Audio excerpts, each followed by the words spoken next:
Bonjour à tous, merci d'avoir accepté notre invitation. Lors de cette présentation, on parlera de la détermination des axes de valeur et des cas d'utilisation dans un projet IoT. Mon nom est Lionel Bourrely, je suis directeur avant-vente pour l'activité Internet des objets chez Forcat Group et je vais vous accompagner tout au long de cette présentation. Voici l'agenda. Je vais vous faire une présentation de la société Forcat Group et de ses activités. Ensuite, une présentation de la feuille de route IoT qui est l'outil utilisé pour la détermination des axes de valeur et des cas d'utilisation. Un exemple pour illustrer et démontrer l'intérêt de la méthodologie et surtout la traçabilité des informations, et ensuite une conclusion. Une rapide introduction de la société Forcat Group. Forcat Group est distributeur et intégrateur de systèmes d'information dans le but d'accompagner nos partenaires industriels dans leur transformation digitale. Pour cela, nous nous appuyons sur les solutions de deux éditeurs. Le premier est Sedge pour des solutions de type ERP via des technologies Sedge X3. Le deuxième est PTC pour des solutions de modélisation 3D avec Creo paramétrique, de gestion des informations produits avec Windchill, et enfin la plateforme ThinkWorks pour la mise en œuvre des projets IoT. Nous allons nous focaliser aujourd'hui sur la partie IoT, et plus particulièrement la phase amont des projets qui est la phase de cadrage. Un projet concernant l'Internet des objets est un projet informatique. À la différence d'un projet classique, il aura un impact sur l'ensemble des organisations de l'entreprise et de son écosystème. Dans cette présentation, nous resterons focalisés sur la première phase qui est une phase de cadrage. La feuille de route IoT, c'est un outil qui s'utilise en amont des projets, qui va aider les industriels à définir des cas d'utilisation et des axes de valeur au sein d'un projet IoT. Les industriels que l'on rencontre aujourd'hui ont tous une maturité différente sur le sujet de l'Internet des objets. Cette démarche va nous aider à confirmer ou infirmer dans certains cas des choix ou une vision et potentiellement aider les industriels à valoriser leurs projets. Nous en arrivons au contenu de cette feuille de route dont les premiers éléments sont les différents services de l'entreprise et son écosystème.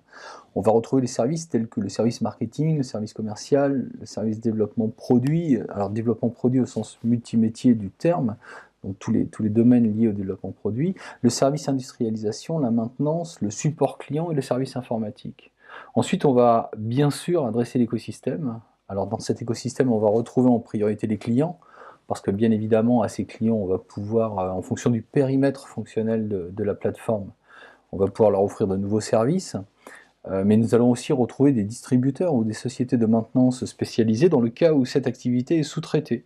C'est un écosystème qui aura certainement accès à de nouvelles informations, de nouvelles fonctionnalités et potentiellement de nouveaux services. La deuxième information va être l'ensemble des cas d'utilisation. Il est défini dans la feuille de route 24 cas d'utilisation industrielle de haut niveau que l'on appellera génériques et qu'il faudra affiner pour en déterminer des processus métiers. Ils seront détaillés un peu plus tard dans la présentation. La troisième information porte sur les axes de valeur ou gains potentiels. On attribuera la notion de gain sur des projets de type usine connectée, plus orientés sur l'amélioration de la performance opérationnelle interne, et la terminologie axe de valeur est plus appropriée aux projets qui concernent les produits connectés, donc des produits qui sont destinés à être vendus et monitorés. On va retrouver dans la feuille de route 6 axes de valeur. Le premier, c'est l'optimisation de la performance opérationnelle. Là, on est vraiment dans la recherche de performance interne à l'entreprise, l'optimisation des processus, la traçabilité, la géolocalisation des OF, un suivi logistique, globalement dans l'amélioration du taux de rendement synthétique. Le deuxième axe de valeur, c'est l'amélioration de la gestion du risque. Dans la gestion du risque, on parle vraiment de la qualité du produit, la qualité des processus internes, la traçabilité même des processus et la traçabilité des informations. Le troisième axe de valeur porte sur la réduction des coûts, produits et maintenance. Dans ce cas, on parle par exemple de gestion de la période de garantie. Le fait de pouvoir monitorer les machines à distance va permettre de connaître la manière dont elles sont utilisées et potentiellement d'informer le client en cas d'une mauvaise utilisation. On peut prendre comme exemple l'optimisation de la maintenance des machines de production. On peut décider de faire une maintenance non plus périodique, mais une maintenance à l'utilisation réelle de la machine. Le quatrième axe de valeur porte sur l'amélioration de l'expérience client. Un bon exemple serait de pouvoir augmenter le taux de disponibilité des machines par une anticipation des pannes ou des problèmes techniques. Avoir la capacité d'offrir un service à distance, ça veut dire être plus réactif, pouvoir faire des mises à jour de firmware, faire un diagnostic à distance. Le client appelle, vous visualisez en temps réel les paramètres de la machine et les différentes alertes. Le cinquième axe de valeur porte sur la capacité de faire une offre de produits et de services différenciateurs. Par exemple, introduction de la réalité augmentée pour que le client puisse faire un autodiagnostic des pannes et potentiellement puisse faire la réparation lui-même. Par exemple, adapter des fonctionnalités machines aux besoins réels du client. Vous aurez la capacité, par exemple, de vérifier les fonctions qui sont jamais utilisées. Le sixième axe de valeur porte sur la capacité d'imaginer des nouveaux vecteurs de revenus. On entend par là avoir plus de flexibilité potentiellement dans le modèle de vente pour adresser de nouveaux marchés. Avoir la capacité d'adopter un modèle de vente qui correspond aux besoins, d'adapter le coût à l'utilisation. Avoir la capacité de faire des préconisations métiers, préconisation client de mieux utiliser sa machine pour potentiellement mieux la rentabiliser. Pouvoir commercialiser des applications spécifiques qui pourraient offrir aux clients une analyse de performance comparative liée à une communauté d'utilisateurs. Les dernières informations de la feuille de route portent sur les éléments de mesure. Ces points sont importants car ils permettront la mesure de la performance de chaque axe de valeur ou cas d'utilisation implémenté sur la plateforme une fois le projet réalisé. Les éléments de mesure proposés dans la feuille de route ne sont pas limitatifs. Il sera évidemment possible d'en utiliser d'autres pour traiter des cas particuliers.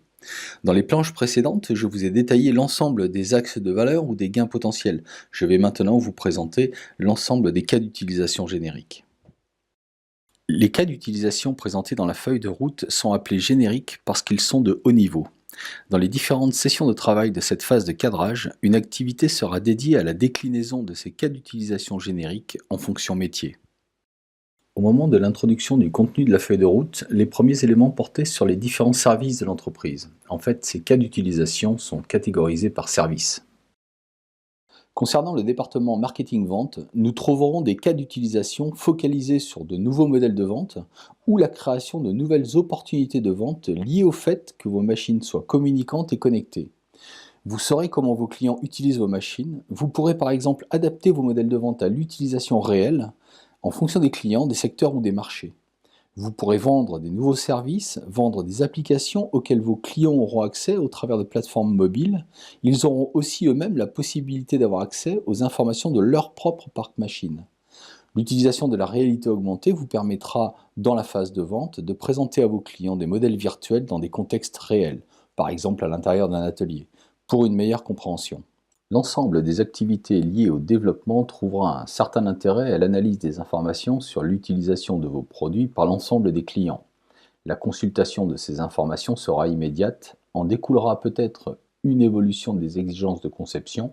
Une analyse rapide sur la fiabilité des produits et des coûts induits permettra de prendre des décisions sur de potentielles évolutions ou de modifications de design. La réalité augmentée permettra des revues de conception, mais globalement une collaboration améliorée en toute sécurité. L'ensemble des cas d'utilisation liés au département industrialisation sont bien sûr focalisés sur la performance opérationnelle. Avoir un inventaire et suivi logistique facilité, par exemple grâce à une capacité de géolocalisation des matériels. Avec l'intégration des données processus et des données terrain, les données qui viennent des capteurs machines, nous vous permettrons de construire une interface opérateur contextualisée et personnalisée, donc plus productive.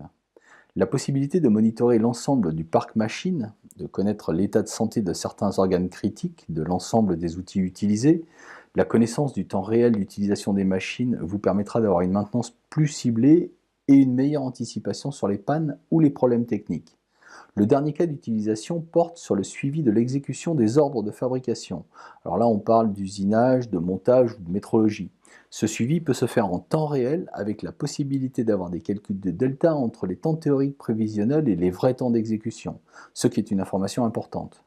D'autre part, il sera possible par exemple de connecter des machines de mesure pour remonter automatiquement les valeurs mesurées dans des rapports et calculer des taux de non-conformité. Dans le département support et maintenance, nous allons trouver la maintenance prédictive. La maintenance prédictive est liée à des fonctionnalités analytiques de type statistique et probabilité. Cela nécessitera l'historisation des informations, ou des données terrain, dans une base de données spécifique appelée time series. Elle permettra d'horodater ces données. Nous utilisons aujourd'hui une technologie appelée InfluDB. Ces fonctionnalités permettront de faire de la prévision de panne, mais potentiellement de vérifier des dérives sur les processus de fabrication, ou par exemple de valider une répétabilité de processus. Le service à distance, grâce au monitoring des machines, permettra un diagnostic immédiat. Nous aurons par exemple la possibilité de changer le mode de transmission des données pour le passer en mode diagnostic, avec un changement de fréquence d'envoi ou un changement de type de paramètres. La possibilité d'anticiper ou de détecter des problèmes techniques nous permettra soit de décider de faire des modifications sur le produit au niveau du bureau d'études, mais aussi potentiellement de répartir géographiquement l'ensemble des pièces détachées pour garantir un haut niveau de disponibilité. La maintenance connectée permettra de valider que les maintenances préconisées ont bien été exécutées, mais permettra aussi, après diagnostic, de délivrer au client des notices de maintenance appropriées en incluant des outils interactifs de type réalité augmentée. La disponibilité des manuels de maintenance à jour pour l'ensemble des clients liés à des typologies de panne basées sur la réalité augmentée permettra pour le client de diminuer l'effort à fournir pour la formation des techniciens de maintenance. Le service informatique et l'IT seront fortement impliqués dans les projets IoT, surtout dans le choix d'un hébergement sur site de la plateforme et de ses données. La valeur de la plateforme IoT sera d'autant plus importante si l'informatique de gestion et l'informatique industrielle sont fortement intégrées. En effet, l'intégration des systèmes d'information dits de gestion, avec des ERP, des call centers, des outils de ticketing, des outils de GMAO et d'autres, avec la plateforme IoT, est un vecteur de retour sur investissement important. La valorisation des données terrain est un sujet clé. Les informations capteurs historisées et horodatées dans la plateforme ne délivreront que des informations techniques brutes. La valorisation, c'est la transformation de ces données brutes en données métiers. Par exemple, obtenir des courbes de vitesse, de consommation, de température d'un variateur sont des informations intéressantes potentiellement pour faire du diagnostic et pour un technicien. Par contre, d'un point de vue métier, savoir que ce même variateur a travaillé à 130% de sa puissance nominale sur 70% de son temps de fonctionnement sur le dernier mois est une information métier qui mettra en avant soit une mauvaise utilisation de la machine, soit un variateur qui est en fin de vie. L'informatique aura la responsabilité de faire des choix importants sur les technologies à utiliser pour déployer ces différents cas d'utilisation. L'utilisation d'une plateforme de développement rapide est impératif.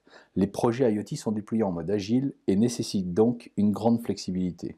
Le dernier point concernant le département informatique est la cybersécurité. Les machines de vos clients seront connectées et transmettront donc des informations sur votre plateforme. Cette publication sera évidemment soumise à acceptation du client, mais vous aurez la responsabilité de protection ou de non-divulgation de ces informations. Le cas le plus important est la possibilité de la plateforme d'interagir avec les machines de vos clients. Prendre la main à distance, c'est évidemment le cas le plus critique et nécessitera donc la mise en place d'une infrastructure sécurisée. Le dernier chapitre des cas d'utilisation est focalisé sur le client. La possibilité d'offrir une personnalisation, par exemple en termes de fonctionnalité sur le produit, augmentera l'expérience client. Offrir des applications qui permettront au client de comparer comment il utilise son produit par rapport à une communauté lui permettra d'en optimiser son utilisation. Le produit étant connecté, le client aura lui aussi la possibilité d'interagir avec sa machine. Délivrer des informations au travers d'une plateforme mobile pour permettre à son client de faire un pré-diagnostic de sa machine, ou par exemple lui mettre à disposition une application qui lui indique les dates prévisionnelles de maintenance en fonction de sa propre utilisation, augmentera son niveau de satisfaction. Cette feuille de route est représentée sous forme d'un tableau qui permettra lors du premier atelier une identification des axes de valeur prioritaires et des cas d'utilisation associés. Nous aurons sur ce même tableau les départements de l'entreprise impactés et les éléments de mesure. Ces éléments de mesure sont des informations importantes. Ils nous permettront de valider les indicateurs de performance liés au déploiement des différents cas d'utilisation. En haut à droite de ce tableau, nous allons trouver les différents départements de l'entreprise. Juste en dessous, par département, les différents cas d'utilisation génériques IoT, les 6 axes de valeur dont nous avons parlé précédemment. Ces axes de valeur sont de 2 catégories différentes, une qui va concerner l'efficacité opérationnelle et l'autre la différenciation stratégique, et enfin l'ensemble des éléments de mesure. Pour illustrer l'utilisation de la feuille de route, nous allons prendre un exemple d'une société ayant pour priorité la réduction des coûts produits et maintenance. Pour ce faire, lors des sessions de travail, les participants ont sélectionné 2 cas d'utilisation. Alors je me suis volontairement limité à 2 cas d'utilisation. Je vais maintenant illustrer comment passer d'une sélection effectuée grâce à la feuille de route à l'ensemble des informations nécessaires à la validation du périmètre d'un pilote ou du contenu global fonctionnel et technique de l'ensemble d'un projet. Les 2 cas d'utilisation sélectionnés sont les suivants: analyse de la qualité des produits connectés et maintenance connectée. Reprenons les cas d'utilisation sélectionnés. Ces deux cas d'utilisation génériques tels que définis dans la feuille de route sont liés à l'axe de valeur réduction des coûts. C'est un axe de valeur qui va impacter l'efficacité opérationnelle. L'objectif de cette mission de cadrage étant de définir le scope fonctionnel d'un pilote ou d'un projet, ces fonctions génériques devront être déclinées en fonctions métiers. Dans notre exemple, le cas d'utilisation générique analyse de la qualité des produits connectés se décline en une fonction métier qui est traçabilité des défauts et des pannes. Cette fonction métier exprime une réelle volonté de tracer l'ensemble des défauts et des pannes sur un produit ou sur l'ensemble du parc installé. Le deuxième cas d'utilisation, qui est maintenance connectée, se décline en deux fonctions métiers qui sont analyse du respect des conditions d'utilisation et amélioration dans le diagnostic et la résolution des pannes. Toujours dans l'objectif de définir un périmètre fonctionnel précis pour un prototype, les différentes fonctions métiers seront déclinées en fonctions utilisateurs. Une fonction utilisateur comportera certes une dénomination, mais portera aussi une description fonctionnelle et technique. Dans cet exemple, la fonction métier traçabilité des défauts et des pannes se décline en trois fonctions utilisateurs. La première qui est analyse du taux de disponibilité. Donc c'est un sujet qui est directement lié à l'ensemble des pannes machines, mais aussi à votre capacité d'intervention pour les résoudre. La deuxième qui est génération d'alerte en cas de défaut récurrent. Donc on est bien là sur un domaine qui serait l'identification des faiblesses du produit. La troisième, c'est remonter des défauts automates. Donc on est dans la gestion du fonctionnement de la machine et de ses différentes alertes. La fonction métier analyse du respect des conditions d'utilisation, on parle de surutilisation ou de sous-utilisation d'une machine ou d'un produit, se décline en une fonction utilisateur, qui est levée d'une alerte utilisateur si utilisation non en adéquation avec une utilisation normale. Bien évidemment, la définition de cette fonction utilisateur nécessitera une définition très précise de ce qu'est une utilisation normale. On pourra trouver cette information à l'intérieur de la documentation liée à la machine, mais grâce aux capacités de monitoring de la plateforme, vous aurez la possibilité d'avoir une vue synthétique sur la manière dont cette machine est utilisée. La dernière fonction métier, amélioration dans le diagnostic et la résolution des pannes, se décline en une seule fonction qui est objectiver l'analyse utilisateur. Cette fonction utilisateur va permettre par exemple au support client lors d'un appel de confirmer ou d'infirmer le diagnostic client grâce à un écran permettant de visualiser l'ensemble des paramètres machine. Dernière planche sur la traçabilité des informations. Bien évidemment, une fois l'ensemble des fonctions utilisateurs définies, nous aurons le périmètre fonctionnel global d'un projet, en ayant la garantie de conserver un objectif stratégique qui, dans notre cas, se porte sur la réduction des coûts. L'ensemble du contenu fonctionnel ne suffira pas pour la réalisation d'un projet. L'étape suivante concernera la description détaillée fonctionnelle et technique de chaque fonction utilisateur, mais ce sujet fera partie d'une prochaine webcast.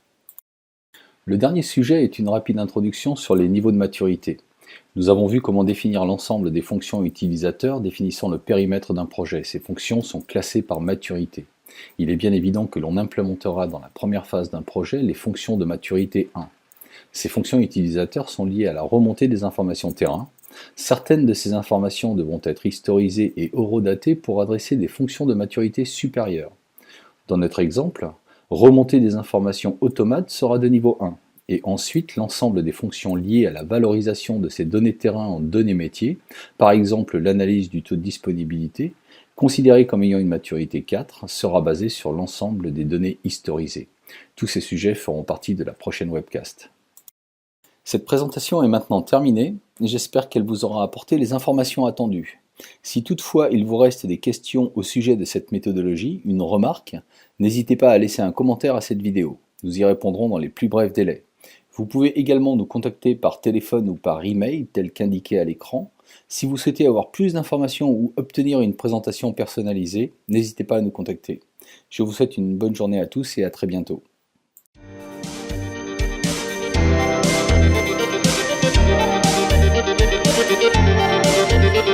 Thank you.